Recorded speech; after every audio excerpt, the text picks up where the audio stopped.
दानाचा महिमा अनन्यसाधारण आहे. हात पुढे करूनही गरजूंना दटवण्याची सवय देवाला आवडत नाही. परोपकारी प्राणी देवाच्या आवडत्या यादीत आहेत. देव आपली विविध प्रकारे परीक्षा घेतो. हनुमानजी तुलसीदासांना प्रथमच कुष्ठरोग्याच्या रूपात प्रकट झाले. प्रत्येक कणात देवाचे शब्द बोलले जाते. याकडे केवळ वाक्यप्रचार किंवा मौन म्हणून पाहिले जाऊ नये. लोकांना काही नाही म्हणायची सवय असते. अर्थात आपल्याला नकार देण्याची सवय असली पाहिजे. परंतु आपल्याला नकार देण्याची सवय कोणत्या कारणासाठी आहे हे आपण तपासले पाहिजे.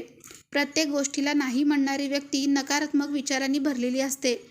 तुमच्यासाठी आणि समोरच्या व्यक्तीसाठी हानिकारक असलेल्या अशा गोष्टींना नकार द्या. जो देतो तो महान आहे. जो मागतो तो नेहमी छोटा असतो. त्याचे डोळे तुझ्या पुढे झुकलेले असतात. तुझ्या दयेची याचना करतात, जसे आपण देवासमोर करतो. जर तुम्ही सक्षम असाल तर भिकाऱ्याला काहीतरी दान करा. याचा काय फायदा होऊ शकतो? एक सुंदर कथा वाचा. एक भिकारी भल्या फाटे भीक मागायला निघाला. निघताना त्याने त्याच्या पिशवीत मुठभर जवाचे दाणे ठेवले. टोटका किंवा अंधश्रद्धेमुळे भिकारी बाहेर भीक मागायला जाताना आपली पिशवी रिकामी ठेवत नाहीत. त्यात आपण नक्कीच काहीतरी ठेवतो. तो पौर्णिमेचा दिवस होता. त्या दिवशी लोक दान करतात. त्यामुळे आज देव त्याच्यावर आशीर्वाद देईल आणि संध्याकाळपूर्वी पिशवी भरेल असा भिकाऱ्याचा विश्वास होता. तो एका जागी उभा राहून भीक मागत होता. तेवढ्याच समोरून त्या देशाच्या नगरसेठचे वाहन येताना दिसले. सेठ पौर्णिमेला नियमित देणगी देत होते. भिकारी खुश झाला. नगरसेठांचे दर्शन आणि त्यांच्याकडून मिळालेल्या देणगीचे अनेक दिवसाचे आपले काम पूर्ण होईल असे त्याला वाटले. जशी सेठची स्वारी जवळ आली तशी भिकाऱ्याची कल्पनाशक्ती आणि उत्साही वाढत गेला. शेठचा रथ जवळच थांबला आणि तो शेठ खाली उतरून भिकाऱ्याजवळ आला.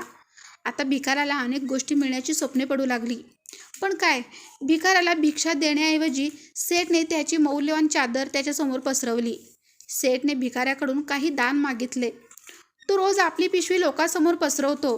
आज कोणीतरी त्याची पिशवी त्याच्यासमोर पसरवली आणि तोही शहरातील सर्वात मोठा व्यापारी. भिकाऱ्याला काय करावं कळत नव्हतं. तो विचार करत असतानाच सेठने पुन्हा विनवणी केली. भिकारी बुचकळ्यात पडला. काहीतरी द्यायचे होते. जेथे त्याला खूप मोठी दान मिळेल अशी आशा होती. जिथे तो स्वतःच्या संपत्तीतून काहीतरी मिळणार होता, त्याचे मन खट्टू झाले. भिकाऱ्याने निराश मनाने त्याच्या पिशवीत हात घातला. नेहमी दुसऱ्याकडून घेणारे मन आज द्यायला तयार नव्हते. ज्याच्या नेहमी घेण्याचा हेतू असतो तो काय देऊ शकतो? कसा तरी पिशवीतून जवाचे 2 दाणे काढून शेठच्या चादरीत टाकले. सेठने ते दान घेतले आणि हसत निघून गेले. मात्र त्या दिवशी भिकाऱ्याला नेहमीपेक्षा जास्त भिक्षा मिळाली. तरीही त्याला दिवसभरात हरवलेल्या जवाच्या 2 दाण्याबद्दल पश्चाताप झाला. हा विचार पुन्हा पुन्हा येतो. देव जाणे काय झाले होते. सेठला देण्याऐवजी ते घेऊन गेले. आज प्रत्येकजण भिकाऱ्यांना दान देत आहे आणि त्याला उलट घेत आहे. ही काय वेळ आली आहे. मी फक्त 2 दाणे जवस दिले, हे चांगले झाले. मुठभर दिली नाही. एवढा विचार करत तो घरी पोचला. संध्याकाळी त्याने पिशवी उलटली तेव्हा त्याच्या आश्चर्याला पारावर उरला नाही. त्याने सोबत घेतलेले जवाचे 2 दाणे सोन्यात बदललेले होते. जवाचे दाण्याचे सोने कसे झाले आणि 2च दाणे काय होते? जर ते पूर्ण झाले असते तर गरिबी नाहीशी झाली असती. हा विचार करत असतानाच त्याचे डोके खूप दुखू लागले. सेठांना दिलेल्या 2 दानांचा हा परिणाम आहे.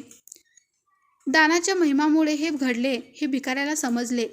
त्याची खंत होती. मी ते सेठला अजून खूप जवस देऊ शकलो असतो, पण देऊ शकलो नाही कारण मला देण्याची सवय नव्हती. आपण नेहमी भगवंताकडून मिळवण्याची इच्छा बाळगतो. आपण कधी विचार केला आहे की काहीतरी दिले जाऊ शकते? माणसाची काय स्थिती आहे की तो देवाला काहीही देऊ शकतो. देवाच्या शिक्षेने दुःखी जीवन जगणाऱ्या त्या गरीब माणसाचे त्याने काही चांगले केले तर त्याला देवाला देणे म्हणतात. देऊन कोणी छोटा होत नाही. सुपात्र व्यक्तीला देण्याचा मानस नियत ठेवा. कुपात्र व्यक्तीला दिलेले दान वाया जाते.